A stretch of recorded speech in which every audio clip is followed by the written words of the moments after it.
radio's own show, Behind the Mic.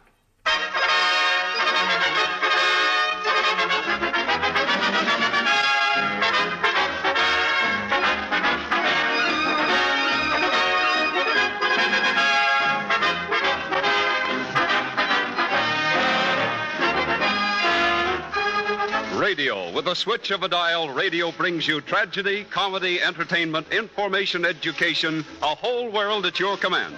But there are stories behind radio, stories behind your favorite program and favorite personalities, and radio people you never heard of. Stories as amusing, dramatic, and interesting as any make-believe stories you hear on the air. And that's what we give you, the human interest, the glamour, the tragedy, the comedy, and information that are behind the mic. And now presenting a man whose name, since the beginning of broadcasting, has been a byword in radio, Graham McNamee.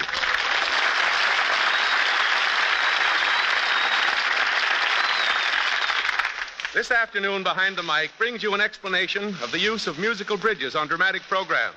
You'll hear more of that later. The sound effect of the week, we salute radio's first dialect comedian, Henry Burbig. We bring you an actual tryout for a part on a dramatic radio program, a well-known radio editor to answer listeners' letters, and finally, a gripping human interest story as told by Lanny Ross.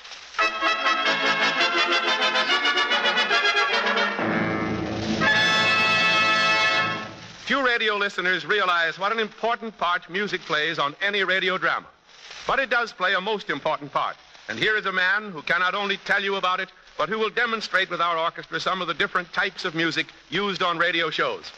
The man who writes and arranges the music for our program, our orchestra leader, Ernie Watson.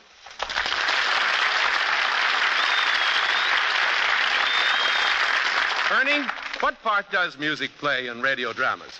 First of all, music is used to help set the mood of the drama so that the listener is in a receptive state of mind. You're talking about music that's used at the beginning of a radio play, aren't you, Ernie? Yes. Well, let's show the radio listeners a few examples of how music is used at the beginning of a radio play to set the mood, and incidentally, this will show your ability to write such music, too. Let's suppose we're going to introduce a radio playlet which takes us into the zoo. Now, how would you get us mentally ready for that, Ernie? Well, first, a little African touch, like this.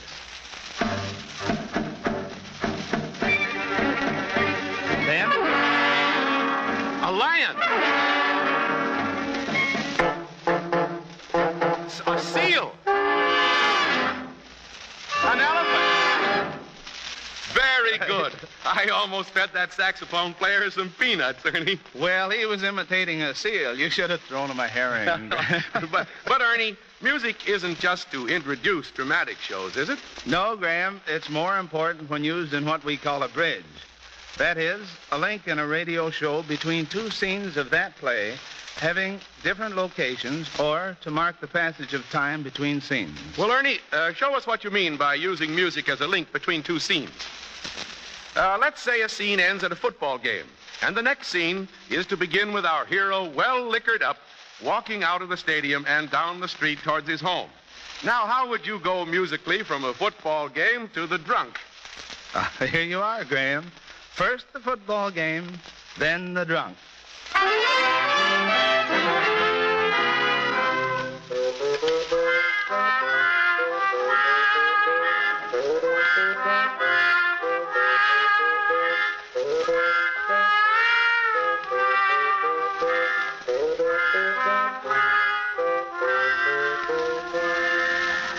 Fine, Ernie. I sort of felt a little touch there myself. Well, anyway, Ernie, here's still another bridge for you. Let's say one scene ends with our hero leaving on a train, and the next scene begins with his train arriving in Scotland. How would you link those two scenes musically? Like this, Graham. First, the train.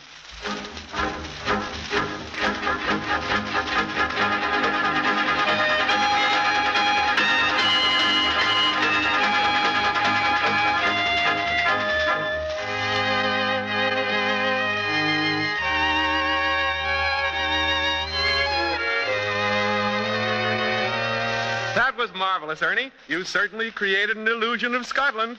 Even that cornet player had an aroma of Scotch about him. There, ladies and gentlemen, are two of the most important uses of music on a dramatic sketch, bridges and introductions. And incidentally, Ernie, as long as I mention musical introductions again, I'd like you to set a scene that's really tough. See if you can do it. Well, what is it, Graham? Well, suppose a radio play takes place at Coney Island.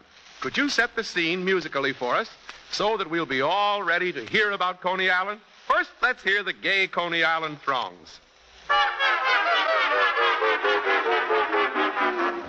Prove your strength, boys. Ring the bell and win a box of cigars.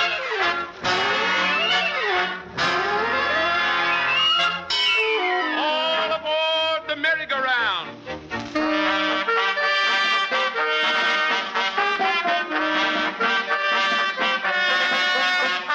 What about a roller coaster, Ernie? Here it is.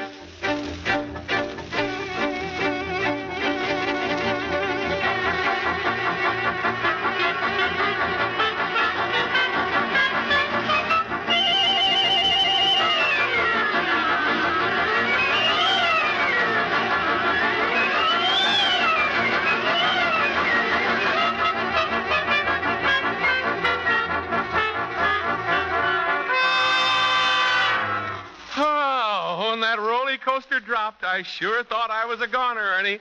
Thank you, Ernie Watson, for showing us the part that music plays in radio drama.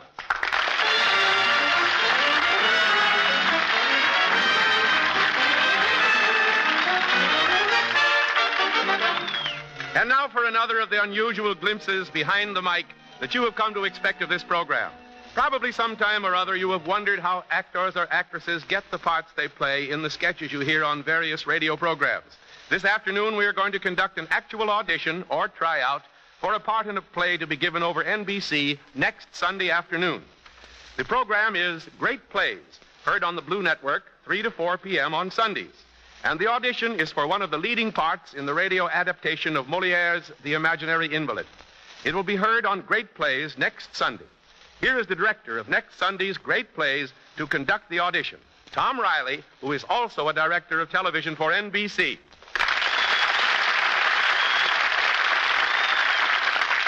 Tom, this is actually a tryout for a part in The Imaginary Invalid next Sunday Great Play, isn't it? Yes, it is, Graham, and we have already selected the male lead, Mr. Charles Webster, who will play the part of Ardan. But I haven't as yet selected the part of Beline, and we have two well-known actresses here who will try out for that part in just a few seconds. How are you going to conduct the audition? Well, I'm going to do exactly what I would do at any regular audition, because that's just what this one is. I'm going to ask our two candidates for the part, Miss Linda Watkins and Miss Marjorie Clark, to read two separate scenes with Mr. Webster and select one of them, the one who seems best fitted to the part of Beline. And the one you select will be used next Sunday on the air? Yes, that's right. Now, Miss Linda Watkins will read the first scene with Mr. Webster. Of course, now, you people here have read the play, but for the benefit of our listening audience, I'll explain briefly that it concerns an elderly hypochondriac, Ardan, who marries a young wife of about 30. Her name is Beline. She married him for his money in the hope that he will die quickly. In this little scene, Ardan, the husband, the imaginary invalid, is complaining to his wife about a servant who is called Toinette, who has had the impudence to say that he wasn't ill at all. Now, this is 17th century French farce, so therefore it's somewhat exaggerated as compared to our present-day theater. Now, Miss Watkins, I'll go into the control room, and will you and Mr. Webster please start reading? And now, Tom Riley is making his way into our control room. The wench will kill me. Do you really think so? Discharge her, my dove. She's at the bottom of all my ills. I say again, send her away. All servants have their faults, my sweet, and we have to bear them for the sake of their good qualities. I'm sure she meant well. You've no idea the evil of that wench. Now I shall have to take 20 elixirs to repair my tortured body. Poor, poor invalid. No. You are my comfort, my life.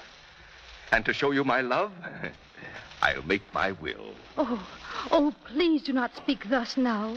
The very thought makes my heart sick with grief. I asked you for a notary, but you don't want. Oh, he's waiting outside.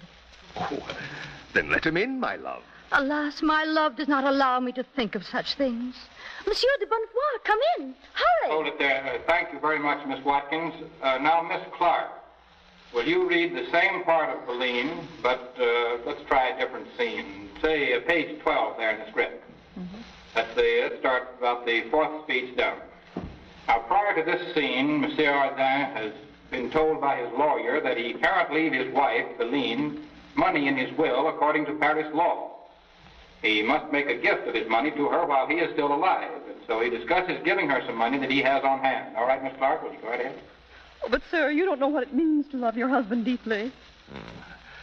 Monsieur, I'll follow then your advice. In my study, there are 20,000 gold louis and 2 notes, due me and payable to bearer, all of which I'll put into my wife's hands at once. Oh, no, I won't think of it. How much gold did you say is in your study? 20,000 louis, my wife. Oh, don't mention wealth, I beg you, at such time, my darling invalid. And the notes for how much? One is for 4, and the other for 6,000 louis, my angel. Oh, all the gold on earth means nothing, darling husband, compared to you. Shall we make the will? Indeed. We shall go into my study, Monsieur de Bonfoy. Here, my love. Help me. Oh, come, my poor dear sweet. Hold it there just a minute. By the way, I have an idea for something that I'd like to try here. Graham, we got about 30 seconds to spare on the show. Ed Whitney, our production man, has just nodded okay. Well, look, Miss Watkins, I wish that you'd read the part of Angelique, which has not been cast as yet. And she's a young girl of about 18. She is Ardin's daughter. I want to hear just a few lines of it, and if you'll turn, I think, here it is, on page 6, and read the second speech down with Mr. Webster. Got it? Yes, I have it. All right, go right ahead, please. Thank you, Toinette. I have not seen the fellow, but I hear we shall all be satisfied. I know it, Father. What? Have you seen him? I cannot lie, sir. And your consent to our marriage frees my heart. The truth is, we met 6 days ago and fell instantly in love. The request you have received... That's fine, thank you. I'm sorry to interrupt you, but I've heard exactly what I was looking for. Now, it's obvious, I think, that, both of you actresses are very excellent actresses. Otherwise, you would not have been called here in the first place. Now, I don't believe that voice alone is the important thing in casting. It's what's back of the voice that's important. I'm more interested in this instance in a certain mature quality for Bellini, the wife, and a certain youthful quality for Angelique, the daughter. Now, Miss Clark, I want you to play Bellini, for I think that you displayed the necessary contrast between Bellini, the loving wife, and Bellini, the scheming woman who's after the old man's money. Now, remember, this is a French farce. Now, Miss Watkins, your interpretation, brief though it was, is exactly what I think Angelique needs, and so I want you for that part. Now, please, rehearsal Wednesday afternoon at 2 o'clock. All right, Miss Watkins? Thank you, Mr. Riley. I'll be there. All right with you, Miss Clark? That's fine for me, Mr. Riley. Well, thank you both very much. And thank you, Tom Riley, Charles Webster, and the Mrs. Linda Watkins and Marjorie Clark for giving us an actual behind-the-mic scene.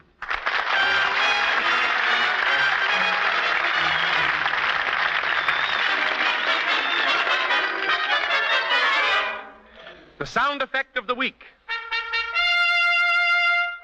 Nearly every week, Behind the Mic presents some unusual sound effect which was used on a program of the past week and tells exactly how it was done.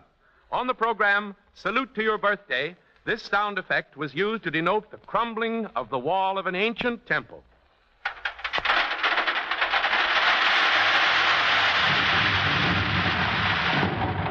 Sounds just like the crumbling of the wall of an ancient temple, doesn't it? This was accomplished in the following way. The sound man has a large hopper or receptacle with a chute attached to it. In this hopper are pieces of rock of various sizes. He also has a turntable in front of him on which there are several recordings of sound effects. One record of the crashing of a stone wall, another of trees falling, and so forth. And now, as he tips the receptacle slowly first, a few large pieces of rock tumble down the chute. With more, and a lot of small rocks go down. As the sound reaches a climax, he plays the record, completing the effect.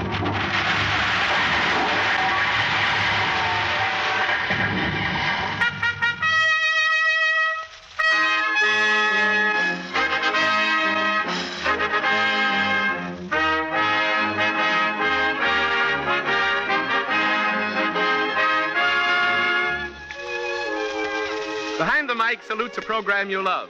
We in radio believe that radio has a tradition of which it can well be proud. A tradition of good programs that linger fondly in your memory. And so each week we bring you a star or a part of a program you used to hear, a program you love. This afternoon, Behind the Mic salutes radio's first great dialectician, Henry Burbig, whose hysterical, historical tales brought merriment to millions of listeners.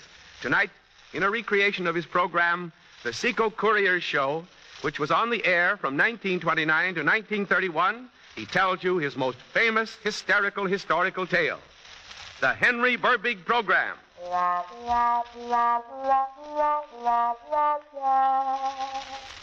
Good evening, ladies and gentlemen. We now present Henry Burbig in his famous hysterical historical tales.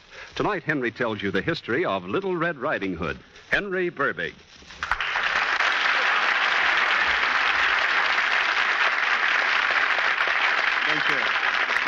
Thank you. I'm going to kick over the story from Little Red Riding Puss. There was living in the year $1,866.53 a little girl from the name Little Red Riding Puss. She was living very happily with her Mar and her Par. But one day it gave her old grandma a sickness in the throat called tonsillitis. Red's mama was a nice little lady, so she called Red over to her side like this. Hey, Red, come over here. I'll change your profile. So Red says, okay, Mama, old kid. If you're going to beat me, please beat me 8 to a bar. Stop the jive talk and listen to me, dope. Your grandma's sick. She has a bad case of inflammation fleas on her bronchial tubes. So take this basket of fruits with nuts, with soup, with 4 Roosevelt and 2 Wilkie buttons to your grandma. Don't stop to pick flowers, or old Massa Wolf from that old south near the Macy Ginsburg line will get you all, I reckon. Yuck.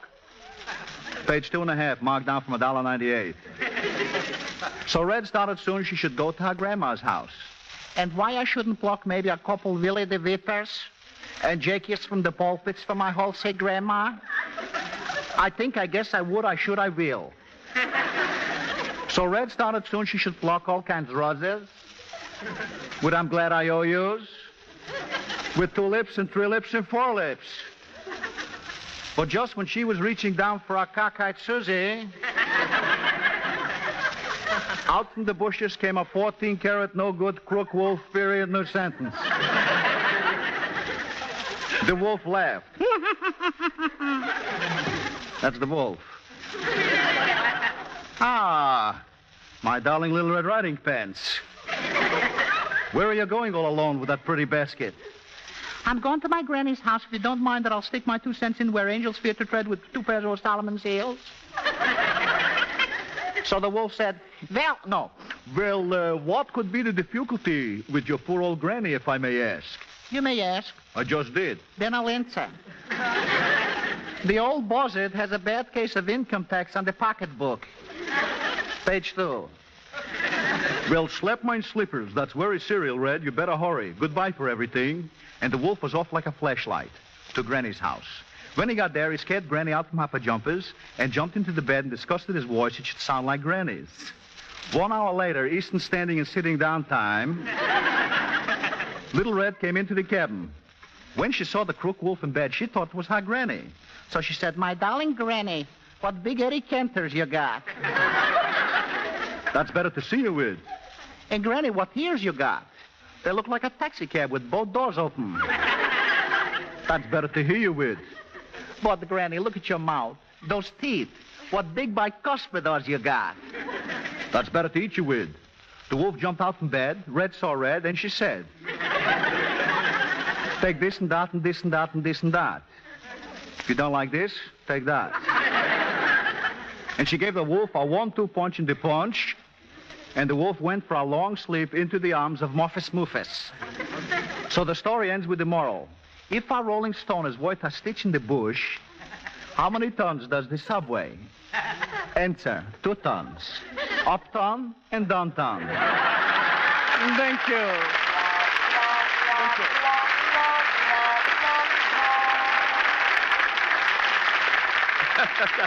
Well, thank you, Henry Burbig, for making us laugh again at your hysterical historical tales.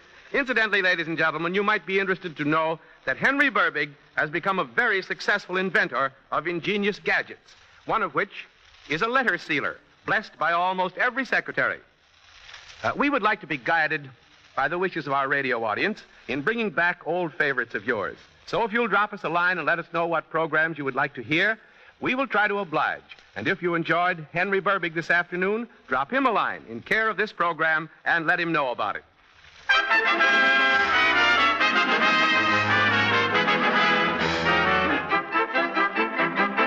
Letters from listeners. Each week we invite the listeners of Behind the Mic to write us questions about radio, and the 3 or 4 we consider to be of most general interest, we have answered on the air by the radio editor of some outstanding newspaper or magazine. This afternoon's questions will be answered by Nick Kenny, songwriting radio editor of the New York Daily Mirror.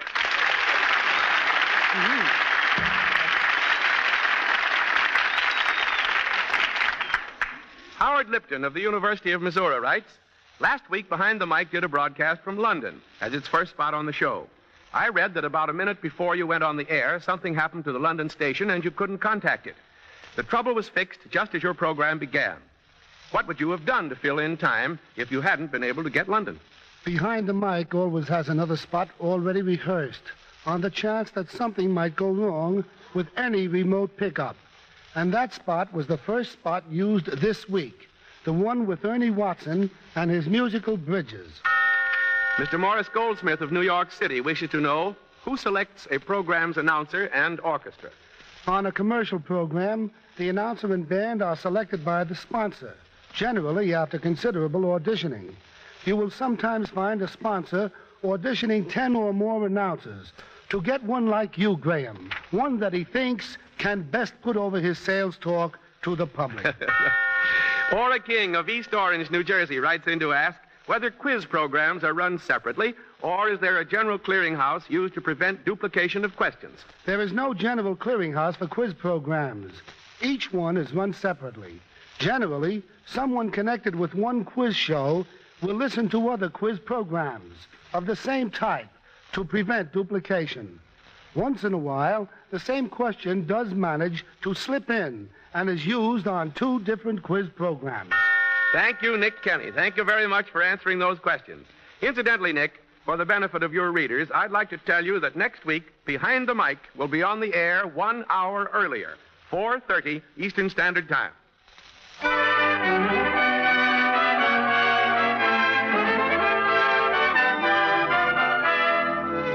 There is plenty of drama behind the mic, as you will readily believe when you hear the Behind the Mic story told to you by our next guest, whose grand voice gives pleasure to millions, Lanny Ross. The story concerns his present program for Franco-American, on which he is heard 5 times a week. Here's Lanny Ross himself to tell it to you.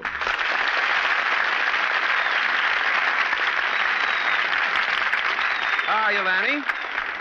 Before you tell that story about your program, I want to ask, and I want to tell you first, how glad I am to have you on the same show with me. Well, Graham, I certainly am glad that you're glad. Well, Lanny, I'm glad that you're glad that I'm glad. Well, Graham, I'm glad that you're glad that I'm glad that you're glad. Well, in other words, I'm glad. I'm glad we got that out of our system, and now we'll get into the story. What was it, Lanny? Well, now we'll just have to calm down here and speak seriously, Graham, because last summer I received a rather pathetic letter from a woman who simply signed herself grandmother. In this letter, she said, Dear Mr. Ross, I'm writing to ask you to do me a great favor. My daughter and her son have lived with me ever since her divorce.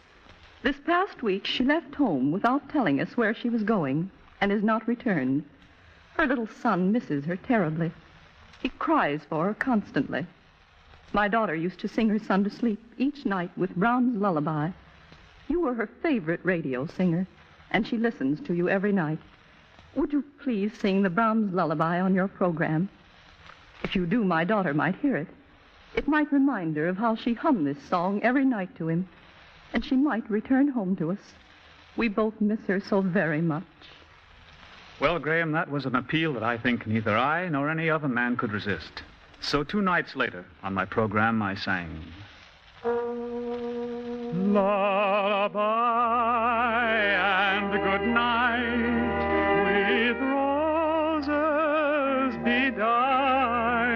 creep into thy bed, there pillow thy head.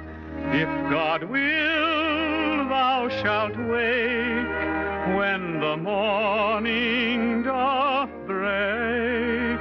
If God will, thou shalt wake when the morning doth break.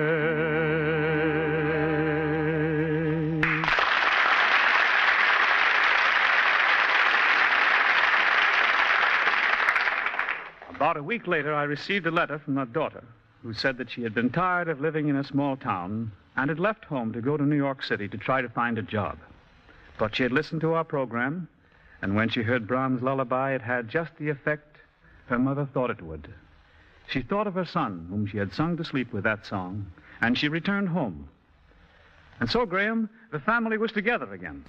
Well, that certainly was a most interesting and a most touching story, Lanny. Yes, but that wasn't the end of it, because another story grew out of this one. What was that? I told the first story on my program, and about a week later, I received a letter from still another woman who told me this unusual tale. It seems, Graham, that she was a widow with a small son from whom she had been separated by the necessity of earning a living in a different city. While working in this other city, she had fallen in love with a man who had asked her to marry him. She accepted him, but didn't tell him that she had a son by her first marriage, because she felt that if he found this out, he might not care to marry her. They were driving to the minister to be married, and they turned on the radio just at about the time that I was telling the story about the other mother who had left her little boy and who had returned to him. And so, ladies and gentlemen, this mother has returned to her son, and a happily family has been united. And now for that little family, I'll once more sing the song that they say helped bring them together. Lullaby and good night. Turn that off. Well, what's the matter, honey? Please turn it off. Well, sure. Why are you crying, honey? What's the matter? Nothing. Well, something must be wrong. Darling, this is the one time when you should be happy and... Yes, I know it. John, I wasn't going to tell you this, and maybe I'm a fool to tell you now. Oh, you talk like a melodrama, darling. I almost feel like one. But, John, you're going to hate me for this. John, I have a little boy, 4 years old. He's living with his uncle. I couldn't have him live with me because I couldn't afford a nurse to take care of him. And that's why you've never seen him. I wasn't going to tell you this until after we were married, but I love you so much. And I felt that you wouldn't want to become the father of another man's son. I know how a lot of men feel about that. But when I heard that story over the radio tonight, how that other mother left her boy, I felt I had to tell you about my little boy. I see. So you've got a little boy. Yes, I know I should have told you about him before. Why are you stopping the car? We're going back. Oh. We're going back to get our son.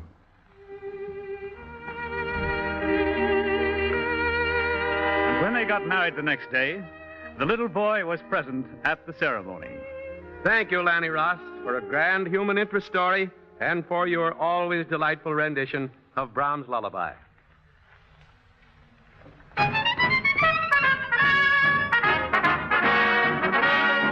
Next week, Behind the Mic will be heard 1 hour earlier at 4:30 Eastern Standard Time. Be sure to listen next week when Behind the Mic will salute an old favorite of yours, the Eno Crime Clues program, with the original cast and more of the human interest, the glamour, the comedy, and the drama that are found behind the mic. Remember, next week, Behind the Mic will be heard 1 hour earlier at 4:30 Eastern Standard Time. This is Graham McNamee speaking. Good afternoon, all. Behind the Mic was written by Mort Lewis. Original music was written and conducted by Ernie Watson. This is the National Broadcasting Company.